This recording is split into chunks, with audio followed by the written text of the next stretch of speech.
Welcome back to Courtotberfest Weekly, and I am really excited today to be talking about one of my childhood favorite movies with my good friend Paul from Thunderpunk Radio, and that is Tremors. Now, so we got here because we were filming one of your videos, Four Rules of Gun Safety. I'll leave a link in the description. And at some point along the line, I one of the rules threw me back to that movie, and I was just like, you like this movie, and you said you hadn't seen it. No. And I was like, well, I can't believe you haven't seen it, because for several reasons. Well, and then you've been bothering me ever since. Like, when are we going to watch? Yeah. So I think we finally knocked it off before you knocked it. Was it right before you went It was on right before Christmas. It was right before Christmas. Because we both went home for Christmas, and then I had to leave for SHOT Show for a week. So it's Yeah. been... So we got to watch it, and it's been sitting in the back of my head for I think 2 or 3 weeks now. Yeah. So I grew up with this movie. You did not. No. But I did grow up. There's not. I think I'm just a couple of years older than you. Not much. Like, you're 35. 36. 36. Just Okay. Yeah. 36, Just turned 40. So enough to be like almost a generational gap, but not really. But no, I grew up with the movie posters and always seeing it like. So, we had like the small town Wisconsin family video rental place. And it was funny because the first one was just down the street from the street I lived on. And it was like this converted house, and it had different rooms with different levels of like movie, where some would be comedy and some would be like horror or whatever. And so I was a kid. We weren't allowed, but you could see the movie boxes and you'd be like, oh. Don't you miss that? I do. It's not the same on the Netflix where they've got sort of the lineup, but it doesn't have the same feel. It's definitely not the same feel, and like I akin it to music. My first tour in Iraq was like 2004, and that's when like digital music and stuff. So, like, I remember I bought my first iPad. Like, me and a buddy bought an MP3 player, like an iPod knockoff, and they're like, this thing's terrible. Just spend the money and get an iPod. But then you started to exchange music, and it wasn't the same as like when I used to get my cassette tapes or CDs. I was a kid when it was just cassette tapes, and then it switched to not quite 8-track age. Missed me by like a decade, but or two. But and you'd listen with your buddies or just by yourself in your room, and you'd remember all the albums and all the songs they'd have. But then once we were overseas, we just started exchanging all this music, and all of a sudden I had like hundreds of hours of music, but I didn't have any memories associated with it. Yeah. And it kind of, I don't know if the analogy works as well with streaming platforms. It's almost like you spend too much time. Like, part of the fun was going with your family or your friends. Like, should we get this movie? Should we get this movie? It was a very, very tactile experience, because you go with your parents to the video store, and you pick up the sets, and you're holding it, and you turn it around, and you're reading what's on the back, and sometimes you might not have heard of something, but you saw the cover, and the cover. I think that's like some. That's how I saw Alien 3 the first time. Okay. Is Alien 3 was always there, and the cover stuck out, and we finally rented it. So I remember Tremors, I believe. So then it went from like this family thing to like, and then it was in a strip mall, and that was like more Hollywood video. And then I don't know if we ever had a Blockbuster in my hometown, but it became more corporate or whatever once ago. But when I was a kid, it was this small town private business, in a converted house or whatever, and it was cool. And you'd see people there that you knew from. I grew up in what was once a small town too. Yeah. But the posters that always stood out was Tremors, Showdown in Little Tokyo, which is like a Dolph Lundgren. I think maybe Brandon Lee is in that. I could be mistaken, but like I actually later, when that place went out of business, I bought that poster. Oh, nice! Without even ever seeing it. It was one of the coolest movie posters ever. Yeah. But the movie's okay. Doesn't matter. Yeah. And then Silence of the Lambs was the other one that always like stood out, and I had never seen it as a kid. And my parents were fairly, I don't want to say strict, but they were fairly strict with rated R stuff and whatnot. And I actually respect that. I appreciate it. I mean, my parents, like, similar. They would have had to have seen it first, and basically they'd need to see it first, and it's like, okay, John can handle this. But they never, just for example, it helped if it would have been like sci-fi monsters, like Basic Instinct. I would never have been allowed to. Well, yeah, and I wouldn't have wanted to watch some, like the sex stuff is like weird to watch with your parents. Oh yeah. But like the violent stuff is different. I'll segue, like go on one more tangent, and then we'll get back to Tremors. But like my mom took me to, I was always a big Sylvester Stallone fan. And my mom took me and my cousin to see, who was much older, well, not much, but when you're a kid, Yeah. he was like a good 4 or 5 years older than me, to see Cliffhanger. Oh, nice. And I was old enough, I think, to process all of it, but she was not expecting the level of violence. So I remember there was moments where it's like, oh my goodness, and like, props to her for like not pulling me out. And it's actually a really, really good movie. Oh, it's great. Well like written. John Lithgow is just cartoonishly evil. But like believably so. Yeah. Like it's just. But anyways, I don't want to like detract from what we're talking about. It was just kind of funny, like the memories and whatnot. So like Tremors. Go get back to Tremors. So not having grown up with the film. So general thoughts. So first off, I always thought it was going to be more scary and more terrifying, but this is also looking at it from the lens of like a kid. Yeah. And like what other movies was it? Was it in the horror section of my local hometown Hollywood rental place? And just the poster, and with Kevin Bacon, a heavy hitter. I always thought it was going to be more of a serious movie. Mm-hmm. That being said, it not being as terrifying or as serious did not take away from it. I think with the way they did it, it actually made it better. Yeah. Well, and also from the perspective of a kid, it is scary. How old were you when you saw it? I would have been like 10. Because I remember the commercials were kind of like, oh, this is interesting.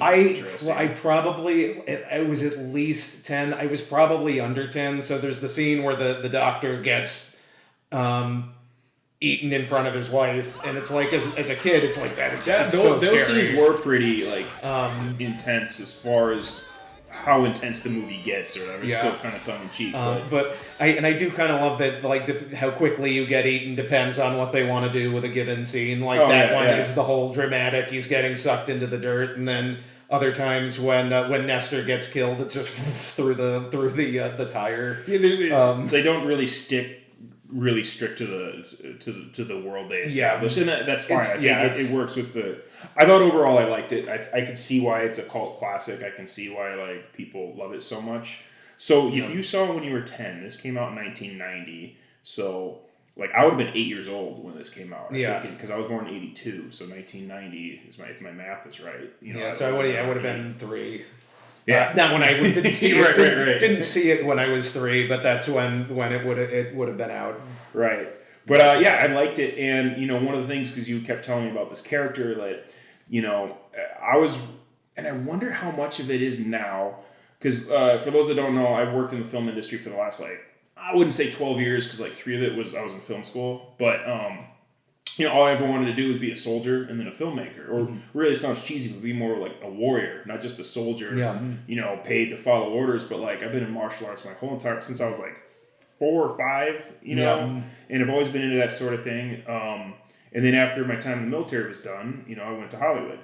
And it was amazing and incredibly difficult, and also just really tragic the last few years for obvious reasons. There's so much crap and garbage and cultural Marxism. I don't give a crap what your politics are, or what the actors, the filmmakers, anybody, but they're just making garbage because it doesn't matter what your politics are if you tell a good story. And it's the purpose is to entertain, have characters that you like, and as you said, tell a good story. And a lot of that has been forgotten by putting here's the thing we want to say. And first, don't get me wrong. This is something I bug our friend Michael about. It was you got to say something. You have to say one thing and have it be important. But the cool thing is as long as what you're saying is true. Yeah. And maybe you don't have to make a statement. Sometimes it's more important to ask a question. Yeah. And that's more timeless. But as long as what you're saying is true, and you have good character development, you have interesting characters, and it's not all saves the cat, right? Yeah. It doesn't always have to be check the box here. Yeah. But as long as you have good characters, a good story, you tell that story well, it doesn't matter what your politics are, because the truth will always shine through that. Yeah. And it's kind of like how comedy right now, I was encouraged to get into stand-up comedy. I always loved it. I'd always go on these crazy rants on set, and people that completely disagree with me politically or philosophically, but they'd be laughing their butt off, and all of a sudden they'd kind of change their opinions. And so I was actually pursuing it until Trump got elected, and then stand-up comedy died for a year. Comedy died. There's a point where comedy clubs were no more Trump jokes, guys, because most of them are garbage, and he's funny on his own. And it's cool because it's part of it was that they because there are a lot of he's inherently funny, and there's a lot of ways to make fun of him, but it stopped being It wasn't being about jokes. that, and that's they my weren't point. they weren't telling You jokes. can see where so. stand-up comedy died because they weren't being honest. Yeah. And it's hard to say like, well, when it comes to politics, what's right isn't correct. Yeah. But like the gestures, the court gestures were always the ones that were the only ones that were ever allowed to tell the truth, and not very many were executed. Like if you look back and you look at historical records, they actually got away with a lot of crap. Yeah. Very few were executed, and I think society has always needed its court gestures. And to bring this back to what we're talking about with how a lot of movies suck now, it's like the message they're trying to say is more important than the story, when it should be the other way around. And sort of guiding this into what we're talking about with Tremors is Hollywood has a certain segment of a population that they consider villains, and if you're... We should say we're kind of overgeneralizing. Yeah. It's interesting, like right-wing comedians, left-wing comedians, or whatever, but seeing that pendulum swing on just who's being honest, and those are the funny people. Yeah. You know, like, just be honest. And some people, sometimes politics are like, well, this policy does this. Well, no, if you look at it, it actually does the opposite of that. One most people can agree on, the drug war, right? Yeah. Okay, it just backfires all the time. So that's something I think most right-wing and left-wing people can agree on. And that just illustrates my point with stand-up comedy. The people that are genuinely funny are the people that are genuinely pointing out what's absurd. Yeah. And if they're not trying... I was just listening to Andrew Schultz talk to Jordan Peterson, and it's like, okay, you can either try to entertain people or deliver a message. The catch-22 in that is if you're not trying to deliver a message, you're just purely trying to entertain, but you're doing it with comedy or intense story, you will actually end up delivering a much more truthful message if your goal is just to entertain and make people laugh or make people feel something, you know? And I think partially all sorts of things like college, changing generations, TikTok and psychological warfare, like just a lot of different things are changing our culture. And I think that not all of Hollywood, and Hollywood is both an actual location and it's an industry that I both love and am frustrated and saddened by my last few years working in it. And I'm still making movies, just not at the same rate because I'm not going to deal with that crap. But like, as long as you're honest, I don't know. That's all I wanted to say. I don't know. And that's again, it ties in that some of the characters in this movie. Yeah, you say you can't do it anymore, but it's unlikely to see. Yeah, well, getting right to it. 2023. You've got this character who I love in Tremors, and he goes on to really be the headliner of the series, Burt Gummer, and he's a conservative libertarian character. He's a prepper, but the film, he's not looked at as being a negative. And I watch Tremors now, and I see Burt, and I fully believe. Shocking. Yeah, it's like I'm shocked that they're treating him like an actual human, and that he has knowledge, and there is a purpose to that knowledge, and I don't think you'd get that. I don't think you'd get that the character of Burt Gummer. I think it would be very difficult. A straight white dude that is like libertarian and into like very competent with firearms and knowledge and also responsible. It's harder to see that now. I think there's going to be a resurgence because I think like Hollywood's checkbook has been hit so hard recently that some people are starting to like wake up, but also you got people like me and you that are doing our own thing independently and like bring it, keep doing stupid crap. My understanding is 2022 was the worst year money wise for Hollywood in a long time. And it's not because of the pandemic, and Top Gun proved that because Top Gun crushed it. And however I may feel like Avatar was okay. I didn't hate it. Do I think it deserves Top Gun money? It deserves an hour to be cut out of it. Yeah. Oh yeah. God. Yeah. It's like make sure you go to the bathroom ahead of time. James Cameron, call me. I'm down. I'm down to work. No criticism. Like that's the weird thing about talking about movies. So I'm gonna try not to like throw too many criticisms out because it was funny. Like back when Facebook wasn't like the weird thing it is now. Like 10 years ago when I first moved out there, I'd hear people like trashing all these movies, and I'm like, you'd give your left nut to work with that director. What are you doing? God, and it wasn't like polite stuff like, I thought this could be a little bit different. It was like, this movie's trash, and this movie's trash, and like, you auditioned for like the guy's next thing. Like, what do you? It always blew my mind. So I'm not a movie critic. I want to help make movies, and we talked about Ridley Scott and Aliens Covenant. Ridley Scott is like a god among filmmakers. Like some of my favorite movies of all time. but we can acknowledge not all of them are like beautiful not everything. pieces. Not everything is going to be a home run. Everyone's going to have a dud. Spielberg made 1941. Terrible film. Oh yeah, I haven't seen 1941. I want to. Did he have anything to do with Howard the Duck? What was that? Did he have anything to do with Howard the Duck? No, George Lucas. That was George Lucas. Lucas was Howard the Duck. 1941 is, I would describe as unwatchable. Belushi? Yeah, it's Belushi. Basically, it's Spielberg trying to do a Saturday Night Live style comedy, which he just doesn't have the ability to do, and this thing is unwatchably bad. And that is the movie that made selling Raiders of the Lost Ark a little more difficult. Because 1941, one of the best movies of all time. It's 1941. It was terrible and it didn't do well. So if producers were thinking, oh, this kid's like he's blown his wad. That's it was it. Jaws was it. It was a one-off. Yeah. He's never doing anything of consequence again. So they had it, and they were coming to him with this, what, you want to do this 30s, 40s throwback, and so they had a hard time selling it as a result of, okay, we think he's done, but I would not recommend 1941. I have to watch it now. Yeah, I mean it's. I'll let you borrow. I've got the disc. I'll let you borrow it. It'll be a while. I got so many other things to do. But back to Tremors. Yeah, when his character was first introduced, I was like surprised, and I'm upset that I'm so surprised, because I think even like 15 years ago I wouldn't have been. Yeah, I would have been like, okay, cool, who's this character? But I was just surprised the way, and knowing a little bit about the movie, and being like, I want to know what you think about this character. Yeah, and it's weird watching movies that you should have seen, decades ago. Yeah. As an adult, like Taxi Driver. I mean, I wasn't even born when Taxi Driver came out. You know what I mean? But like, I finally watched that as an adult, and like there was certain like the expression, like, you looking at me. Yeah. Was it you looking at me? No. Yeah. Was it? Oh god, I feel like an idiot. Well, I'm the only one here. Yeah. Yeah. Like watching it was weird after like hearing that expression over and over again for decades, though, because it's sort of like it's removed from the context of the film, and it's just part of the lexicon, and it's just like thinking like when we in terms of competence, when we meet Bert, he's buying bullets from Walter at the and he's like, no man, this isn't the right one, or no, this isn't like this, or just.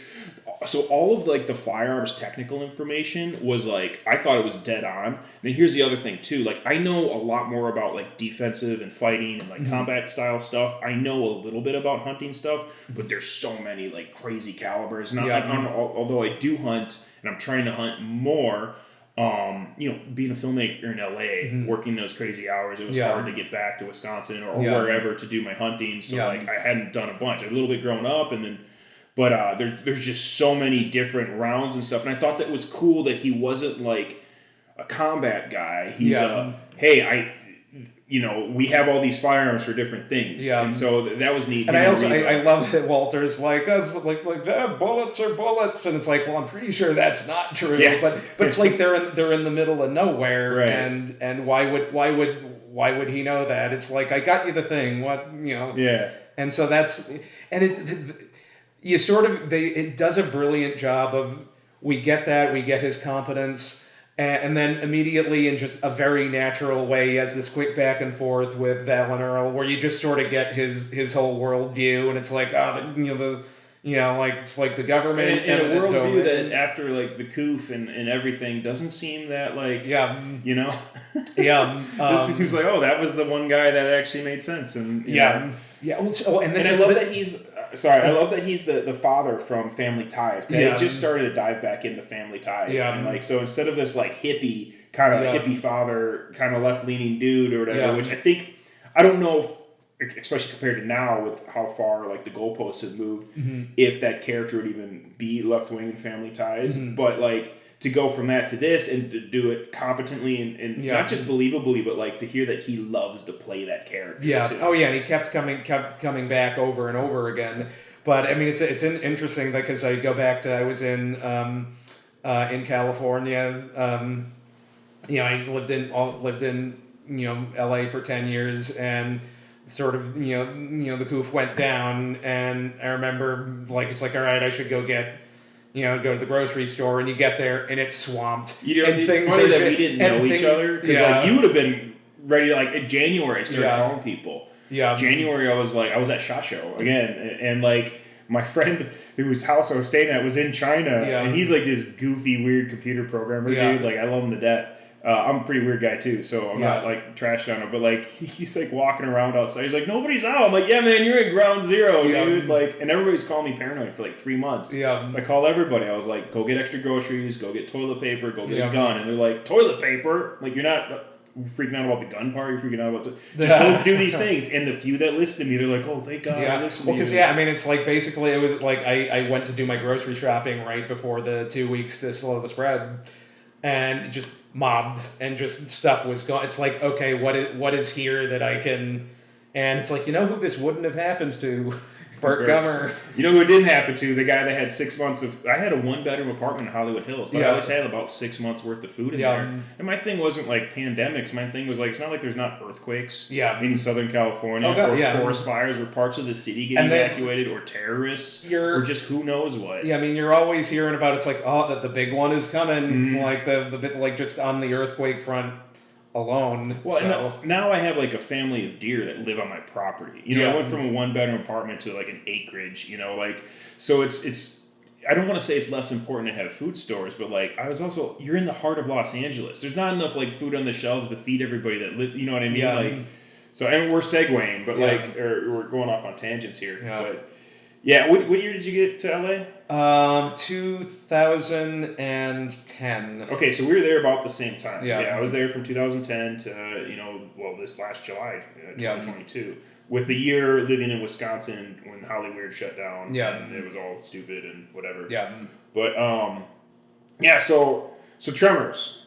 I thought it was great. So it's like I was like yeah. I got it, and like sort of the specific scene that because because as I'm watching, we watched it together. Yeah. Here at your studio. And I would be, oh wow, and you're like, oh cool, I'm gonna have to ask you about that later. Yeah. So well, like let's start with the truck, because I was shocked that watching it with you. I was shocked that the first thing you called out was Val and Earl's truck. Yeah. And it always was a cool looking truck. It never occurred to me that there was anything particularly special about that truck. Maybe in 1990 when it came out. I mean, it would have been so I believe it's a 65 Jeep Gladiator. Now, Jeep just recently released a Gladiator, and it's nowhere near in durability.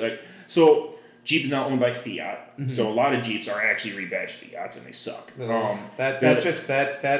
The acronym is Fix It Again, Tony. I just died a little inside. Yeah, so that's modern Jeeps. But the Wranglers are still decent, and the Gladiators are still decent as long as you don't do too much to them. Yeah. That being said, I'm not a big modern car person. I don't know that much, but you've seen my truck. I have a second-gen Dodge Ram that I'm obsessed with.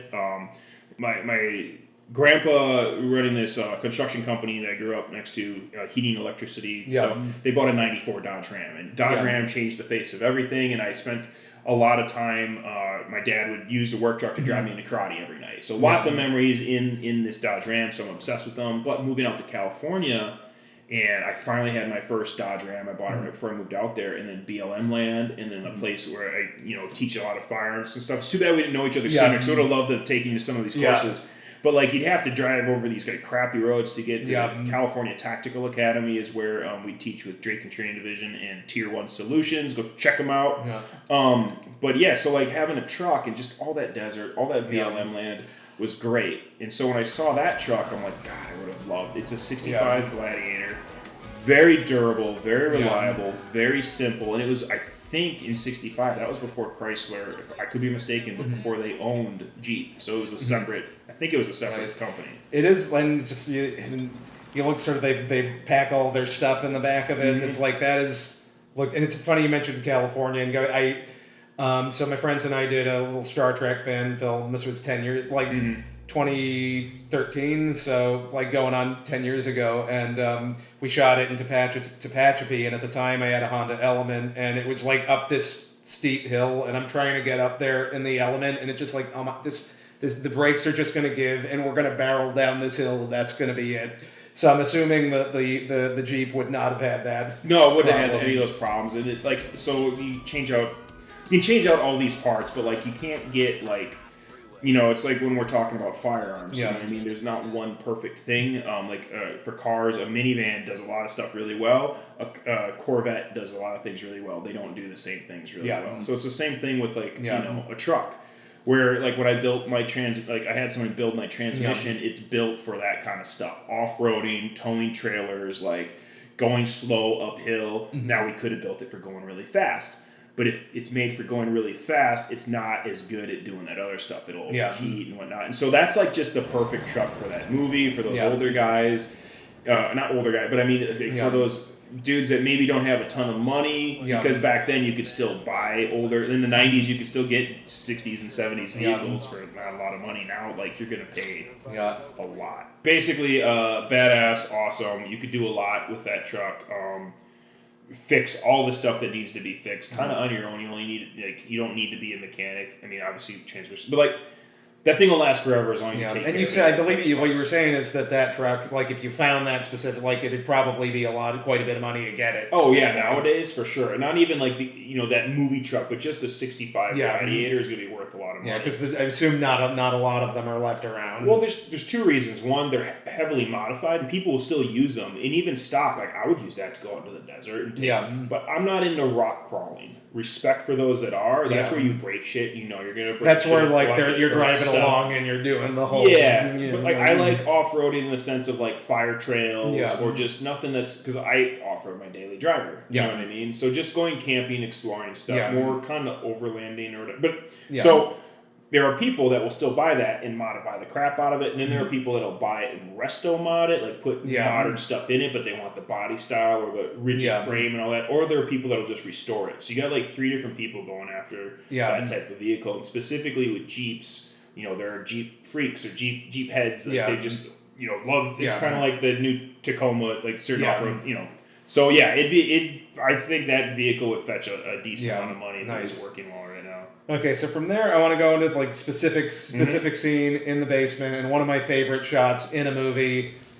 Graboid through the wall. They're firing at it. They run out. Yeah. They back up, and it's this beautiful pan from as they back up to just the wall of guns that they just start taking off of the wall and firing into this thing to try to take it out.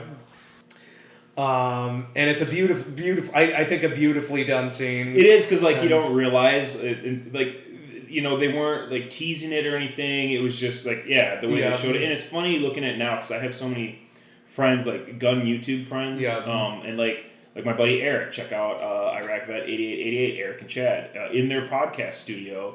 Is that wall? You know what I mean? It's not like, but they have a lot more crazy stuff too because there's. Gosh, that was 1990. Yeah. You know what I mean? So there's tons of newer stuff out, but Eric has he has military rifles from the 1800s. Oh, you know what I mean? Awesome. He's got muzzle loaders. He's got World War II guns up there. So I have friends that have walls like that. Yeah. You know what I mean? And it's super secured and locked up, and he has these intent you're not getting in that room. Yeah, the way it's and sort of at least in the third film, you sort of get a little bit more of a layout of where that basement actually is, and he has a whole padlock to get in the front door, and then so there's a system, so no one is just walking into up there and taking stuff off. But as far as it was interesting because being a military guy. The way they were shooting at it and stuff, I think it made sense from a Hollywood standpoint. A little bit, I probably would have done things a little bit differently, but them constantly changing out guns was cool. I wouldn't have gone down in caliber though. There's a point where they're shooting an Uzi, which Uzis shoot 9mm or 45 caliber. And that thing just broke through a brick wall. I'm grabbing 7.62 NATO, 30-06. When he went with the elephant gun. Yeah, and that's the elephant gun is right there, and it's almost like maybe he should have gone for that first. Right, but I understand the story build, the build up and everything, and constantly changing things out. So I don't really have it. And plus, with how the campy nature and the silliness of the whole movie, I don't have a problem with it. But as far as elephant guns go, so the purpose of an elephant gun isn't hunting. You can take down, we have grizzly bears in North America, and that's probably one of the most moose and grizzly bear are probably some of the most dangerous animals out here. In Africa, it's hippos are the most dangerous, and you get crocodile, but you can hunt these huge animals with smaller calibers than you need to stop them. Yeah. So like, imagine a grizzly bear that's mad. So imagine you that's mad, like when you're editing software and you get filled with testosterone and rage. Yeah. Now imagine a grizzly bear, right? Yeah. And so if you want to go hunting, you still want a large caliber rifle, but like you can, harvest game with the smaller caliber than it takes to stop something like that. So when elephant guns were developed when they were hunting in Africa, that isn't what they were used to hunt. That was if they didn't hit that Cape buffalo just right, or they were hunting other game and a Cape buffalo or a lion or something started charging them. They're like, oh no. And generally, hopefully you had 2 barrels, right? Yeah. And it was black powder. So right now what we're running is smokeless powder. Smokeless powder is much more potent. It's much more powerful, and there's you don't see the smoke like a good Western. It's smoky for all the gunfights because they're using black powder. Yeah. But you needed a lot more of it, and since you couldn't get the same muzzle velocities, you couldn't get the same speed. They just made it bigger. So Ian from Forgotten Weapons has an amazing elephant. It's probably one of my favorite videos of his on elephant guns. And these things are just like they're the size of like maybe not this big, but like they're huge. But it's because they couldn't get speed. Yeah. So if you can't get speed, you need mass. And that's what it was used to just stop stuff. Now, I don't know. That was an 8-gauge shotgun. So it's possible that it probably wasn't smokeless powder, which means that's a big gun traveling super fast. I thought that was a good choice for like stopping those things. And like the bullets come out. And one of the great things about these movies is the practical effects and the puppetry. Oh, yeah, and yeah. that's, so much of that has been lost now. I wish CGI was just used to clean up stuff and not. And it's like you got sort of like it hits it and it's just like the sort of like the goo spatter on it is just delightful. But yeah, so it's just, and that whole scene is just wonderful, and they keep cutting back out to the Kevin Bacon on the roof and the gang, and they hear the up at time. And I think that's the other thing. The lead into that scene is great because you've got everybody who thinks they're toast, and then they bring in that distant gun pop sound design, and it's like they're still in it. They're still in it. They didn't die. Thank God they didn't die, and they go through the whole sequence, and it is a great sequence. I'm trying to think of other good, and that was a whole sort of a plot point later when he's shooting at the ground with the elephant gun, and it's like, it's not gonna go through the ground, right? And like it's another thing. Bullets don't really go very well through water either, man. And also I think another thing to touch on is when they get the tractor and they go, Val and Earl have collected all the townspeople and they're getting the heck out of there, and we go back to Bert and they're making homemade dynamite on the roof, which was pretty cool. And really smart to do, and. It's weird because like I don't mess around with that stuff, and there's all these regulations and stuff, but like there's practical reasons to have arms, there's practical reasons just in case. I guess they turned out not to be aliens in like Tremors 5 or something. It was the second one they turn out to be like it's good to know how to use pre-dinosaur. explosives. I'm just saying, if I ever want to dig a basement on my property, like I guess my neighbor they had to use dynamite just to get down to their well. Yeah. So it's good to know that stuff. And then they utilized it plot wise in a very interesting way at the end, where they do the lasso fishing thing, which was a good I thought it was super cool idea.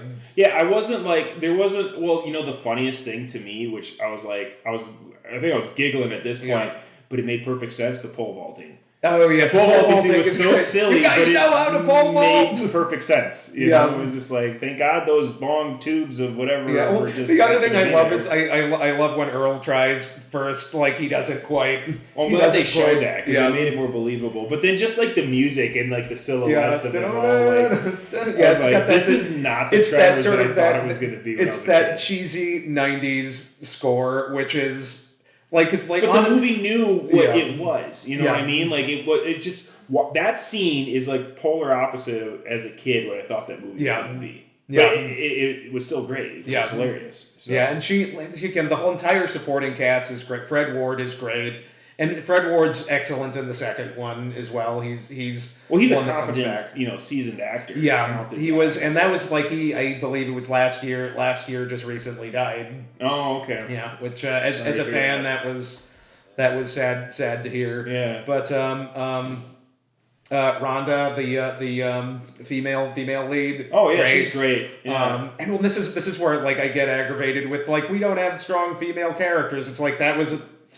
Yeah, They've been arrested like Jennifer. Princess Leia, just come on, Princess Leia. Like just the first 2 movies, right? Yeah. That's all you got to say. Feminine, Yeah. badass, also realistic. Yeah. like it just, yeah. It's just like it's like it's been said over, but they're like I'm sure you saw the little like clip of Jennifer Lawrence, which she caught hell for on.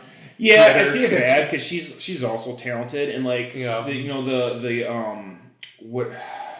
what is it the Catching Fire and Hunger Games. The Hunger Games movies and books and everything like are great messages. I thought she did a great job in it. Yeah. I think it's a great female character, someone Yeah. that sacrifices, someone that has to work hard for stuff. Here's the other thing, like I love Kurt Russell for so many reasons, and Yeah. I can tell some other fun stories later, but Yeah. like also. Even though we do politically align, most people would know that because like anytime he's asked about politics, he's like, "Well, I'm an entertainer. Yeah. I don't think it's my job to like." I Yeah. do like it when he walks out of interviews when they're like grilling him on the Second Amendment. Though he's Yeah. like, "You guys don't know what you're talking about." But, Yeah. but like, I don't. If you're an actor, I think you might ruin your craft if you're too weird about politics. Well, because like the thing is, and like culture. if you're and this is I think Mark Ruffalo has this problem where he's I just watched the Adam Project last night too. he's such an activist that when you see him in movies now, all you can see is the activism. Right. So you can't invest in a character because all you see is like their stupid stuff that is said on Twitter. I really love Stranger Things, flawed as it is. I love the Stranger Things series, it's a fun show. and I think they overall they really brought it back this last season. Yeah. But I remember some award show where like the guy that plays Hopper, all right, we're gonna save the world through acting, and we're gonna punch some Nazis, and I'm like legitimate combat veteran and like.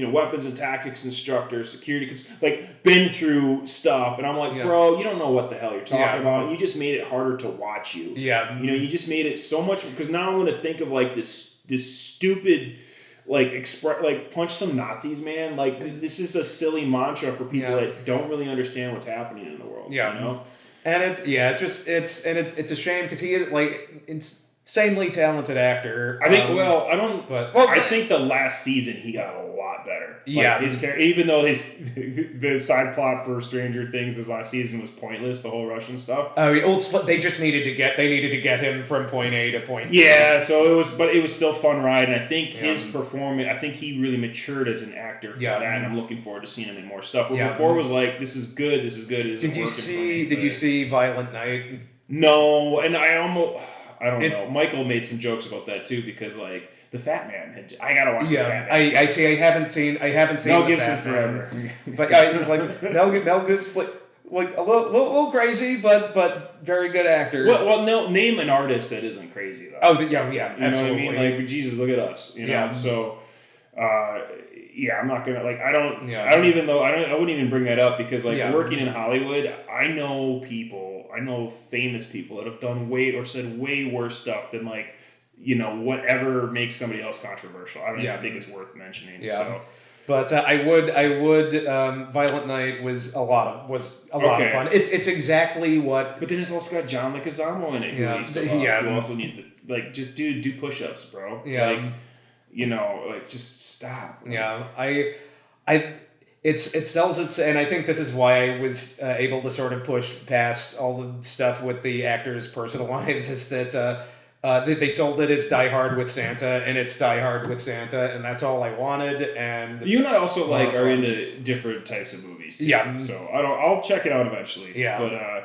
But yeah, overall Tremors. I was gonna say let's so like wrapping it up on Tremors. I would definitely recommend, like, as you have time. If you I'll have watch time 2. I can't promise any more than that. But I would say 2 and 3 would be worth you watching. All right. But I'm definitely gonna watch 2. Yeah. So. 4 and on, not so much. I mean, as someone who's obsessed with that franchise, Like I've got the whole collection. And I get it. Like but, I was into Fast and Furious like that until Yeah. like they just started getting dumber and dumber. I wish it would have taken the track of more 4 and 5 Yeah. than 1, where like actual character development Yeah. and drama and good plots and good Yeah. action that isn't just computerized bleeping CGI bullshit. But Yeah. so as far as like you were slow, so we need to do more. We're gonna do some more dry fire drills before we're done tonight. But do you feel with your new exposure to firearms and training that you would have survived a situation like that, or would have been able, or are you getting there, or like I getting there. I'm like working. are you starting to notice things too? I will say as I watch watching movies with pistols in it, I am paying more attention to their grips now, like where their hands. And not everyone has to be perfect. Like if your character doesn't know, your character doesn't know. Why would well, you that's know? I will say going back to Tremors. One of my favorite things in the movie is When he gets the guy in the revolver? you've got Melvin who. Melvin's hilarious. Like, I'm like, what is why Melvin? is this kid in the middle of the desert? Nobody knows where he's. And that's one thing I've always wondered about fits that the movie. story. It's just like this. Here are these random people in the desert. You know, but like it's like literally a teenager who's just here, but they need to get whiny and annoying too. They need to get Melvin from the cart to the rock, and he's just like, here, I'll give you this gun, and it's like he tricks him into like, here's an empty gun. Which I can't like, oh man. So, being an instructor and all that, it's like, keep your gun loaded. You know what I mean? Like, don't like, if you point it at someone, but then you have to actually use it, you're like, oh no, I don't, like, I suppose I don't know. That's always like a weird thing for me. I would chalk it up to Bert thinking on his feet and knowing like, hey this man, kid, it works, Yeah, it's like this kid. Yeah. This kid is not ready. He doesn't know what he's doing. He's gonna shoot himself in the foot. But we need to go, and we need to go right now. And this is how I can do it. And that was fair. I thought it was a fine thing. But something I wanted to talk about though was like what I would carry if I was in it, because I was surprised watching it that there wasn't any Barrett 50 cals, but like the U.S. Army adopted them, I think, in 1990. I think they might have purchased. I think like the Swedish or some European military started to get it in '89. But like, but I think he uses it from looking at the posters, remembering in the sequels, which makes more sense because it wasn't around in 1990. Yeah, and also the second one, because that's a whole plot point. He pulls this thing out like I brought because now he knows what he's dealing with. Right. I need to, so he brought the tool, and that's a thing with Bert is like I need the right tool for the right job. So and that's sort of a plot thing that they do in the sequels is. They sort of throw him curveballs into because cool. he has sort of pre knowledge of I need this for this previous situation. And then in the life cycle of the graboid, they're really smart too, so that would make sense. Yeah, I'd be so. There's 458 SOCOM, 450 Bushmaster, and 50 Beowulf are all big honking bullets that you can shoot out of an AR-15. You got to change the upper parts, but I'd love to have a 50. I'd have to see which one has more muzzle velocity, but I would definitely want to be carrying one of those with like I don't know steel core rounds for penetration. There's one point where he has a Desert Eagle, which is often, used for stupid reasons or for status or whatever. But like, that makes sense for that one. Like a 50 AE, just you want like a punch. A 10 millimeter, but you'd have to wait till it opens its mouth. That's a pistol caliber. Yeah. I'd want to carry of all the stuff I have right now, I'd carry my Setme, which is a 7.62. Rifle. I want steel penetrator rounds for that. Yeah. But if I had a choice, I'd definitely have like a 50 Barrett, the semi-auto Barrett, and then I'd have Ohio Ordnance's H-Car. So they took this Browning BAR from World War I, World War II, tail end of World War I, and they modernized it or resto modded it. And there will be an interview coming on the H-Car on Thunderpunk Radio. But that shoots 30-06. So like it's a little more potent than most of the rifles they had there. I'd want that, and lots of explosives, claymores, like whatever, and that Jeep. Yeah. Well, this has been real because this is kind of what I like. I'm hoping I get to do more stuff like this. That's less me talking at the camera and more just. Because we sort of went on different tangents than I thought we'd go, but it all sort of like came back, and I'm glad I got to watch. One of my favorite things is sharing movies. Me too, but you got to learn to do it right. Because I remember taking me to prom, this super cute girl, and then we went back to her house. We're gonna watch movies, and it's such a idiot. This is a girl who's a vegetarian because she doesn't want to hurt animals. So like that, we went on like I don't know if it was a date or I don't know if I even knew how to. Don't tell me it's Texas Chainsaw Massacre. Oh God, no. But like we went to a date before prom and we saw Pitch Black. And she actually left the theater for a little bit because it was so intense and scary. And I'm like, oh, so you'd think I'd learn from that? No, you know what movie we watched? Leon, the Professional. All right. But no, you'd think all right, but not like some sweet teenage girl that like you just want to like hold hands with and watch a cool movie or whatever. So like, I remember her being like not traumatized, but it's this like intense, violent movie, and I'm like, oh, looking back, maybe an adventure movie, maybe like not quite so hardcore action and genre. Yeah. So like, for some reason, when you're like, I love watching movies with people too, like exposing them to something really cool. But also, like, it just reminded me of this story of like, oh, I was an idiot and didn't really match. You also have to know what the other person's tastes are. Oh, one I wanted to touch on real quick though that you haven't finished yet, but I finished A Pale Blue Eye. Yeah, I started watching it a little bit late at night, and I'm in bed by usually 9:10. So I'm so jealous of that. I shut off till 3 a.m. And it wasn't the pacing of it wasn't quite. I wasn't with it yet, so I need to go finish it. It's kind of like, man, and I got to work with Christopher Nolan on Tenet, and he's one of my heroes. But so it's weird dishing out criticism, but you could just say The Dark Knight versus Dark Knight Rises, right? Mm-hmm. And so the analogy here is some of the cinematography is absolutely amazing, but it doesn't all seem to flow together perfectly. Yeah. Now, I like this director's movies. Hostiles, I think, is one of his best movies. And Hostiles isn't a normal Save the Cat narrative, or maybe it is, but it didn't feel that way, but it didn't have to be. Because of the intensity and the subject matter and the performances, it all was great. But then he also did Out of the Furnace, which I kind of remember with Christian Bale. And that was like a middle America kind of deal with tragedy. And that one was good too. And this one, it's worth it alone for, I forget the name, he was in that chess movie with that beautiful girl with her eyes are outside, I remember the meme where you pick the actor that has the closest eyes to ever to pair up with because it's like she's the most attractive alien on the planet. Which Anna Taylor-Joy. Yeah.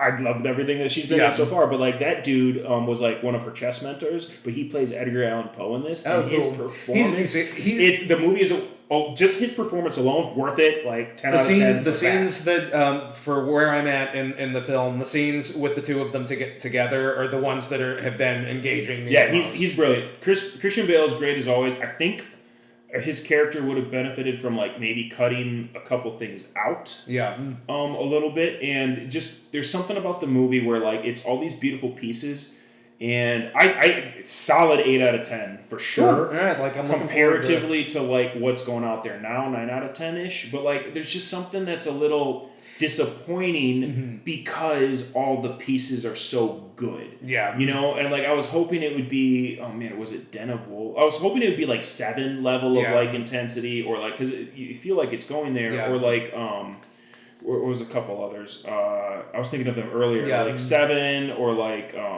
not really 8mm, but just some level of intense, holy crap, this is because you were there, but you were never really overwhelmed with. Yeah, the intense holy crap stuff just seemed to be kind of more small. Yeah, and I also don't know what the director was trying to say. Well, and again, you don't hit them completely out of the park every time, and not everything is going to be a 10 on 10. And again, what's sort of nice is that it's an original. I thought it was concept. Really cool. Yeah, and we don't get a lot of original concepts anymore, so I'm grateful for anything that's not. Or they are original concepts, but they just hijack something else, and they're nothing like it. But they just want to screw you. Anyways. But anywho, we should wrap this up. Check out Thunderpunk Radio. Like, share, and subscribe this video, and we will see you next time. All right. High five.